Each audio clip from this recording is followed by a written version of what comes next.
Hi everyone, this is Becca from Becca's Music Room. I am a teacher blogger who talks all about teacher tips, teacher life, and all things that will hopefully make your life just a little bit easier. Today we're going to talk about one of my children's church kids' favorite games called Resurrector. Please like, subscribe, and share if you find this video useful at all.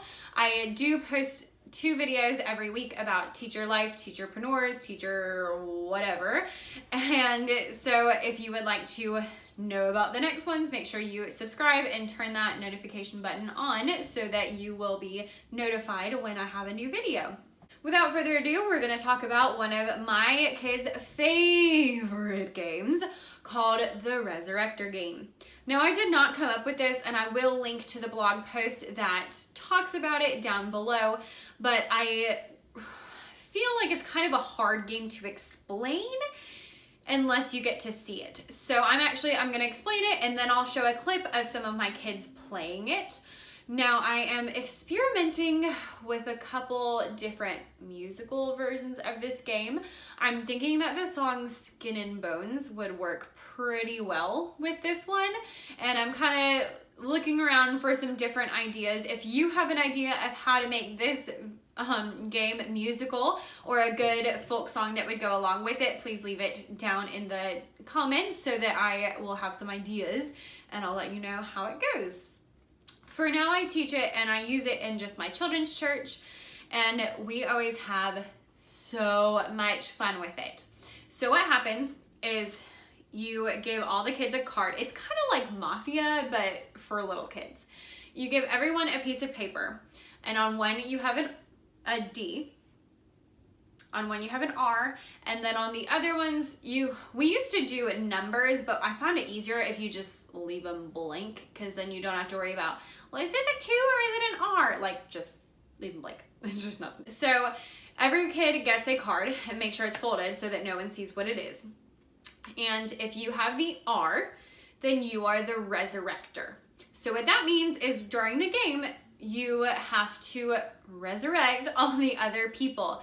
You do that by blinking at them or winking at them. We've done it a few different ways because sometimes it's just really hard to get some of my kids to do it enough so that people can see it. But basically you sit in a circle and the Resurrector has to wink at people. And if the Resurrector winks at you, then you stand up and yell, "I'm alive!" So that's the R for the card. If you have a D, that means you're the detective. And the detective stands in the middle and looks around and tries to guess who the Resurrector is. So they have 3 guesses to try to decide who is the Resurrector. And if they get it, then they win. If they don't get it, then everybody else wins. All the other people who have the blank pieces of paper are, I always call them the townspeople, because I did play too much Mafia as a teenager. But basically they're just there, and I always tell them, you have the most important part, because if you are one of the townspeople, then you're being resurrected, and there's no use for a resurrector unless there are people to resurrect. So the Resurrector is blinking at people, everyone stands up if they get winked at, and the detective has 3 guesses to try to decide who is the Resurrector. In children's church, I tie this game into both Easter Sunday and talking about Lazarus or Tabitha or one of those people who was resurrected. We've played it a couple different versions to make it work with different things, actually. And I'm interested to see how I could use it in the music room with a music song. I'm kind of thinking maybe Skin and Bones. Maybe a different idea. I haven't quite decided. If you have a suggestion, leave it down below so that I will have some ideas.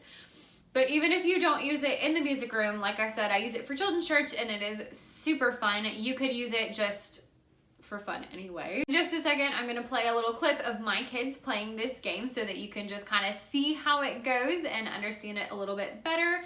If you have any questions or comments, please leave them down in the comments below. Like I mentioned, I will put the link for the original website down in the description box. I will also link my blog post about my kids' favorite church games down below, and all of my Teachers Pay Teachers and Etsy and all those kind of things so that you can check them out. Please make sure you like and share to help other people find it. And if you find this interesting, please subscribe. I do put out 2 videos about teacher stuff every week. And so if you subscribe, and make sure you turn on that little bell notification so that you find out when there is a new video so that you can watch it.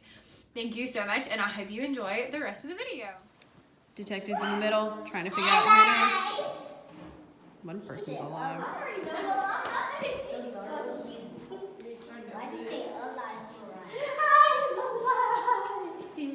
Alright, detective, look all around so that you can see who it is. It's right in here. You have 3 chances to start picking. 3 chances. Who do you think it is?